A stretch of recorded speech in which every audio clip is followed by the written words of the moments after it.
Hello. Today I want to talk about a topic that is dear to me. I want to talk about neurodivergence.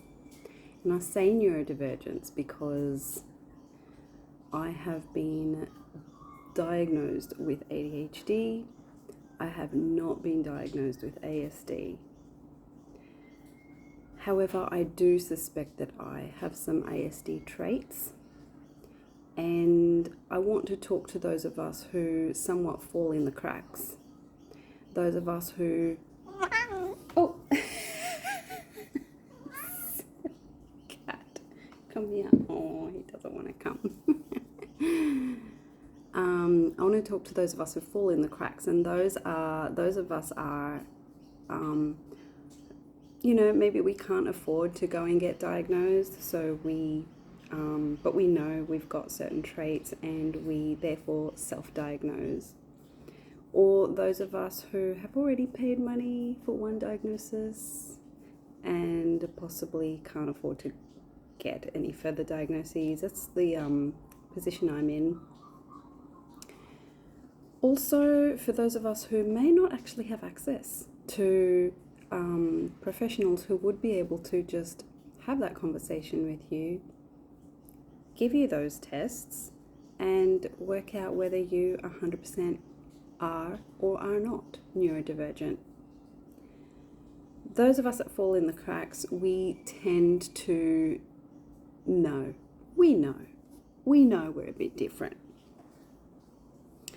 So today I will talk about the experience of ADHD and ASD. I do refer to it as ASD because ADHD is an acronym, so I figure autism should get its acronym too, and so that's how I refer to it, just putting that out there. So a disclaimer, the big disclaimer is that I'm not diagnosed with ASD, so any traits that I might talk about that I know I experience are purely from my experience and my observation of myself, as well as I wouldn't say I have limited knowledge of autism, but definitely a good bit of knowledge, but it's basic, right? Basic knowledge. I think the cat wants to head out now. Oh, you're so cheeky. Hang on. There we go.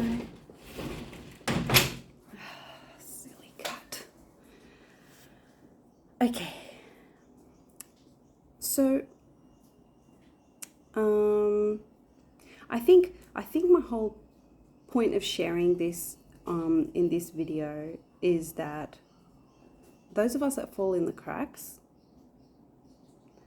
we're allowed to be in the cracks, but it doesn't mean that we should be looked at as less than because we don't have an official diagnosis, or that we should doubt ourselves and therefore not meet our needs. I think that's my biggest passion there, is getting to know ourselves in such a way, being open to the fact that we have felt different and maybe there's a reason for it. Being open to discovering the things that make us different and therefore becoming aware of the needs that arise from having ADHD or ASD traits, and being able to preempt what our needs might be and to meet them. So my story goes that I grew up knowing that I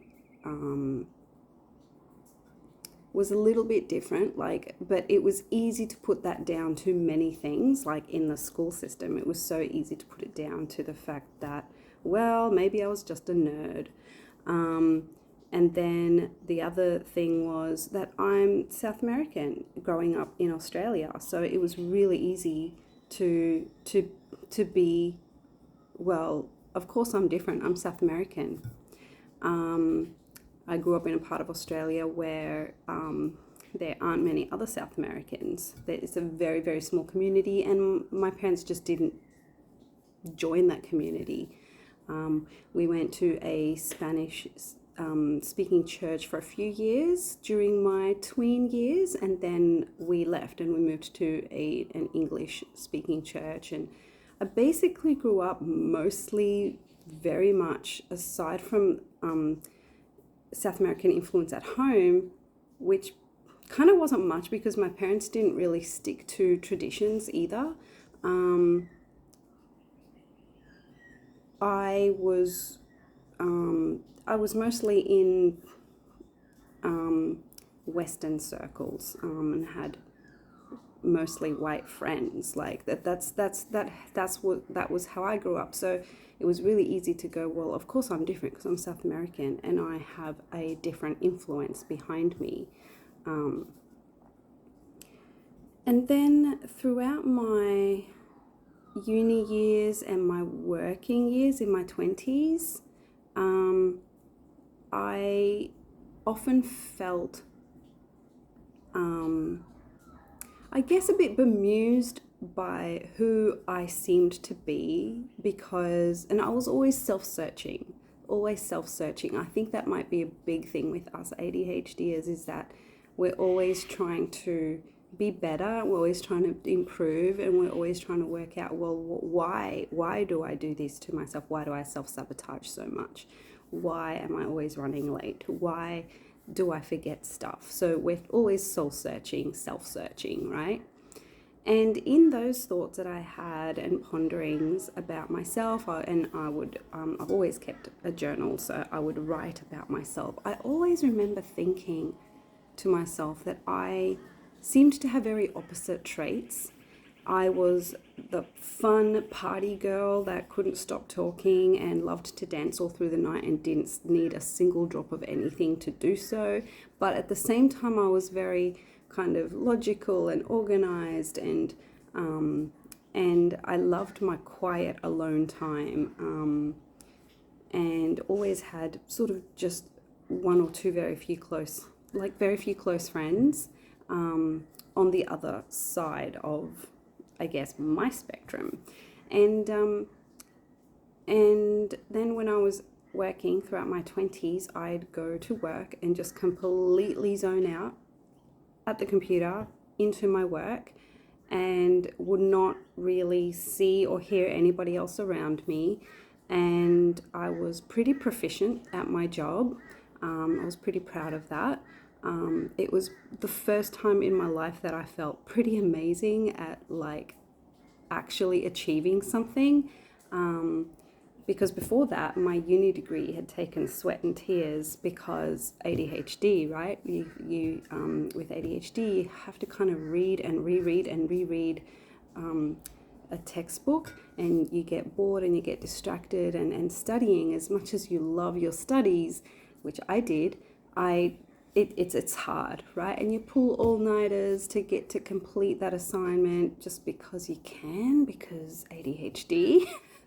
and then you do amazingly well despite the struggles. But it just took me so long to get through my degree because I was also taking the odd semester off. Every kind of 2 semesters I was taking it off.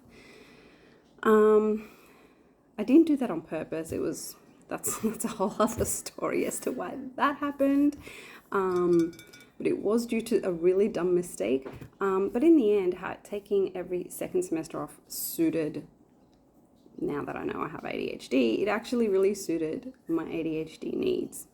Because we reach burnout very easily. Those of us that are neurodivergent, we reach burnout very, very easily. If we try to keep up with the rat race, if we try to keep up with what everyone else is able and capable of doing, we hit burnout. Yes, I have been deemed lazy by people, by my own parents, by my my mum-in-law, who has, I guess, tried to be a parent to me and tried to give me feedback for my own improvement, but it's not actually laziness. it's struggle. And the need for downtime to recoup and things like that. So back to who I was in my 20s, I would like zone out at my work, do like the best I could. I was like top of the class, so to speak. Like I was doing really well with my job and getting really good feedback.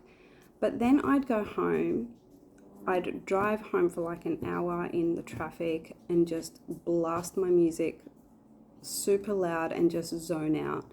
Often I didn't know how I even got home, which is a bit scary when you think about it. And I was I won't say low level, I was actually depressed a lot of the time.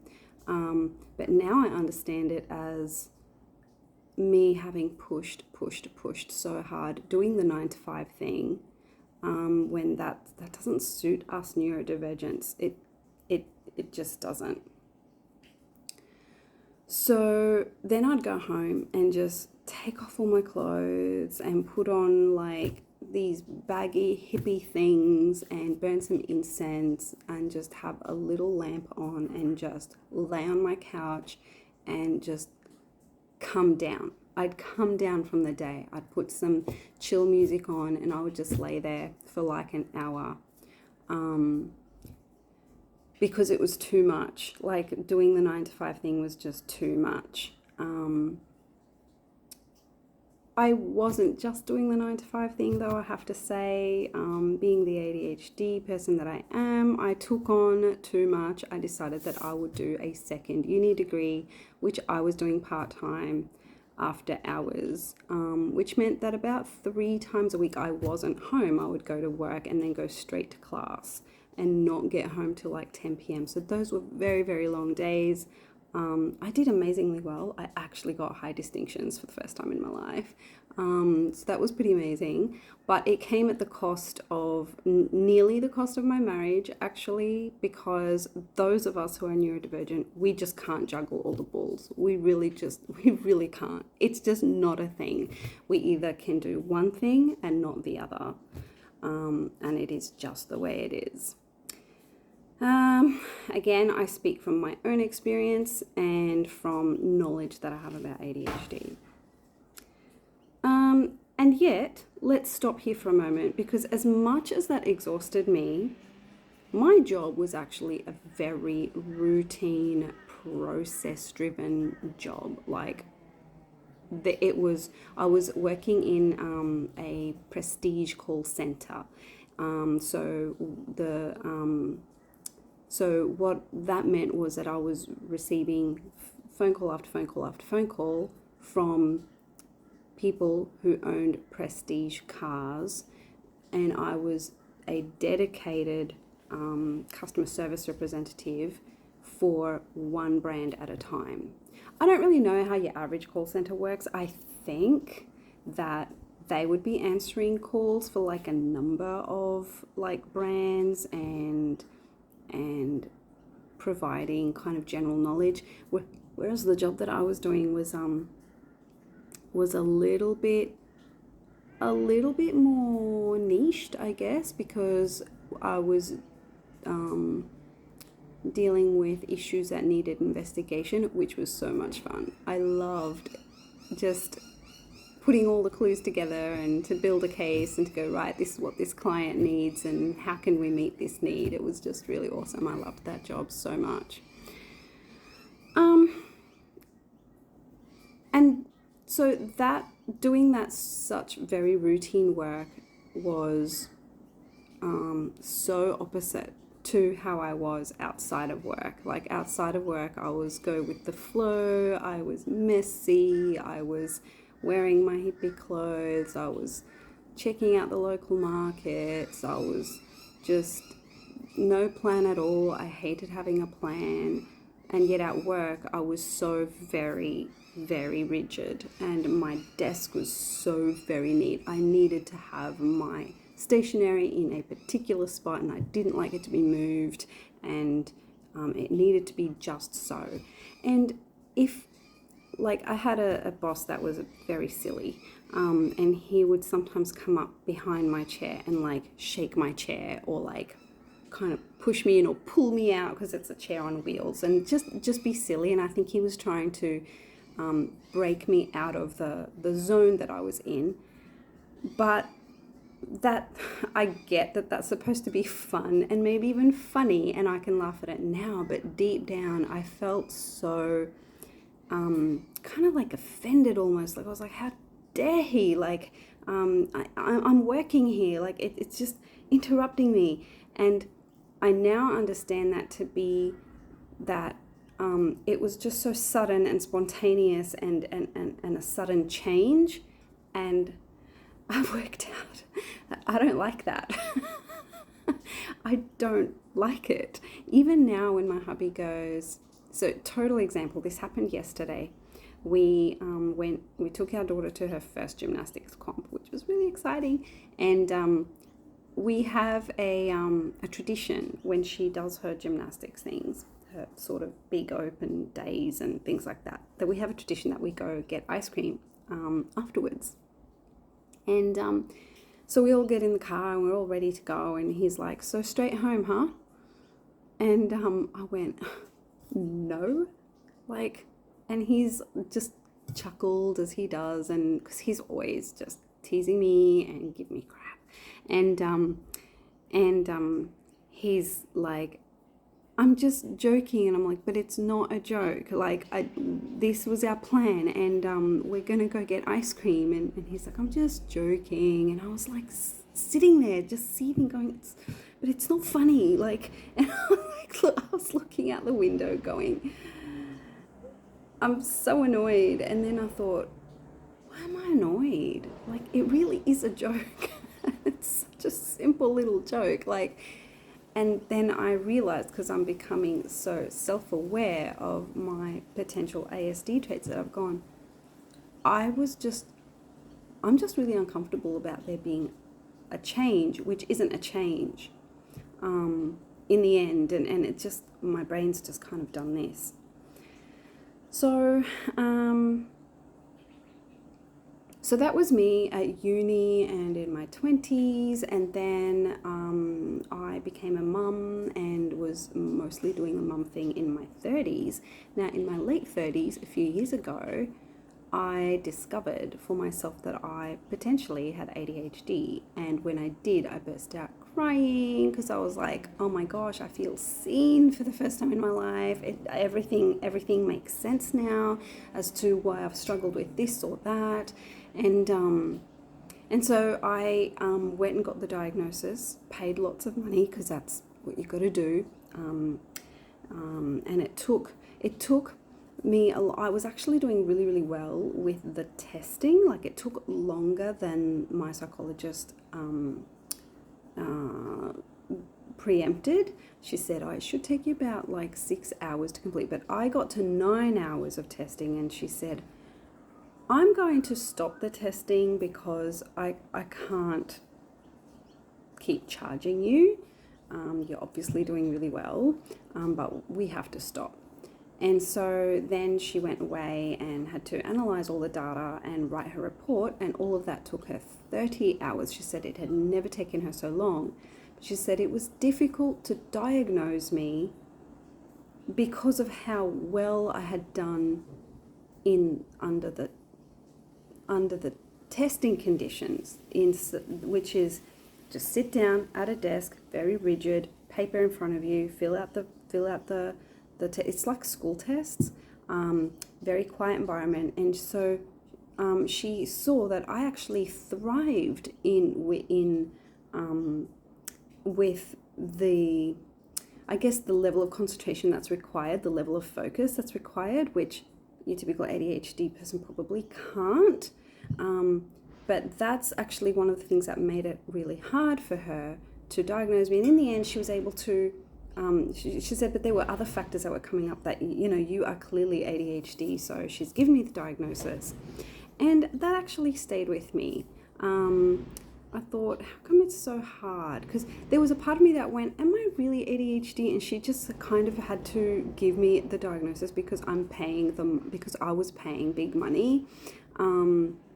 because remember, she's taken 30 hours for the analysis of the data plus the writing of the report.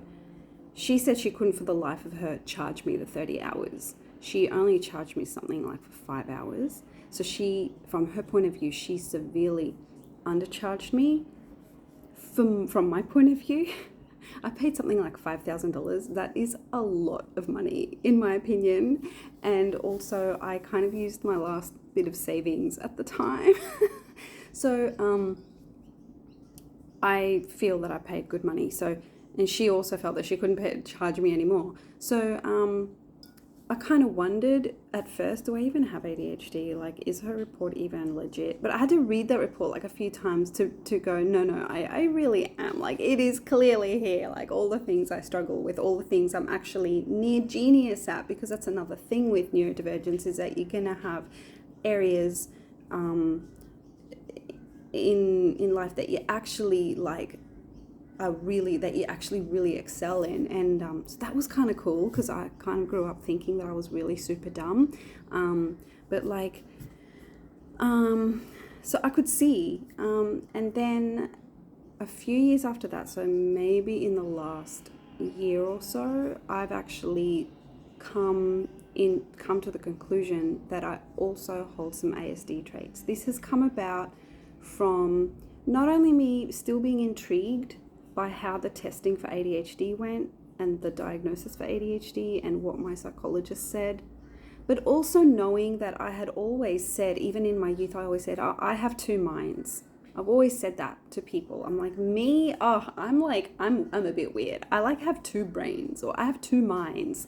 I always said that because I felt so opposite within myself. Which apparently is a common experience for those who have ADHD and ASD at the same time. I can't say that I have all the traits for ASD. I do have some.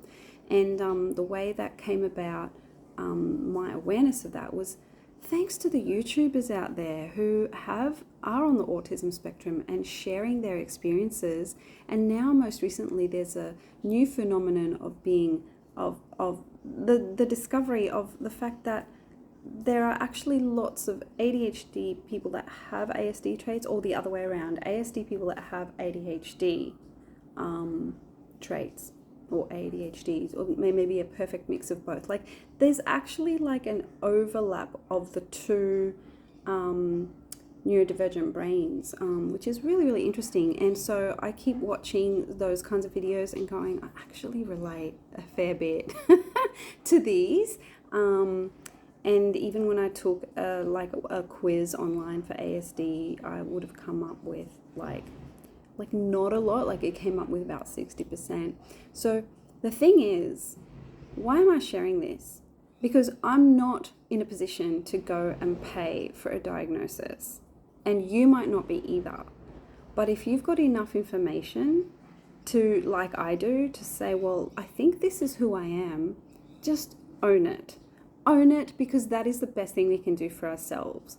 I now clearly understand why I get so exhausted when we go to a crowded event.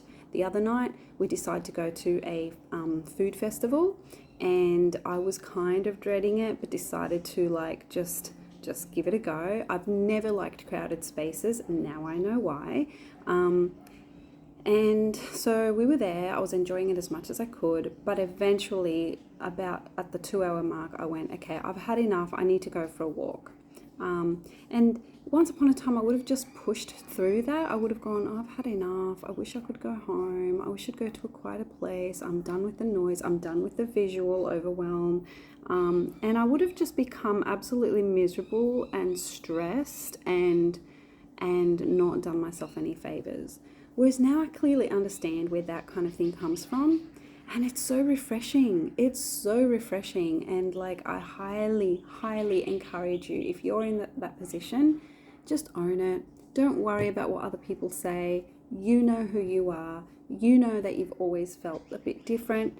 You might know now why. And the precious thing about that is that you can now meet your needs. And so you should, meet your needs. I now carry little little earplugs around, because if I really need that, I will just put them in and I feel the calm immediately. I always carry around a jumper, because for me it's not just about feeling the cold easily, which I do, but also sometimes I need a jumper just for comfort. It's a sensory thing, and I now understand that about myself. I might find myself twirling my hair like this, and making little knots all over it, just like, it's usually when I'm like, there's lots going on in my life, and I start playing with my hair and I end up with lots of little knots all over the place. And I thought that was just a unique thing to me, but it's not.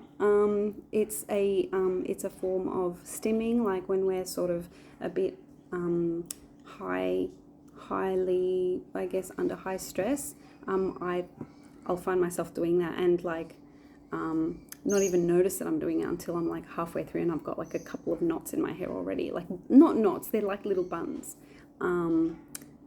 So yeah, things like that. Like, I'm aware now of why I do certain things, and how certain things, doing other certain things, can actually help me, and help support me and my needs. I am actually very aware now of why I need to walk away from a crowd or from a group of people. I've always done that all my life. I've just suddenly disappeared, and now I understand it. So sorry to those who have hung out with me and then suddenly you don't know where I am. Now I understand why I do that. It's because I'm overwhelmed. My senses are overwhelmed, and I just need to go for a walk somewhere, go somewhere quiet. It might even be just the toilet in the restaurant, and I'll just sit there and have some quiet time away from the noise. So yeah, I wanted to just put this out there, share it, because if you're in the same position, just be with you, be present with you, and don't see these traits as something that you should push through, or that you should just go, oh well, I won't be a nuisance to other people, I'll just sit here and put up with it. No, don't put up with it, because when we push through, we can reach burnout, and but you know what that's doing? That's just wrecking your nerves, isn't it? And causing, I would dare say, unnecessary stress in our bodies. And we all know that stress can lead to disease. So and we don't want disease. So that's why this is really important. You want to keep your body in optimum state as much as you possibly can. So I encourage you to own your neurodivergent needs to better support yourself. All right, well, have a wonderful day, and I'll see you next video. Bye.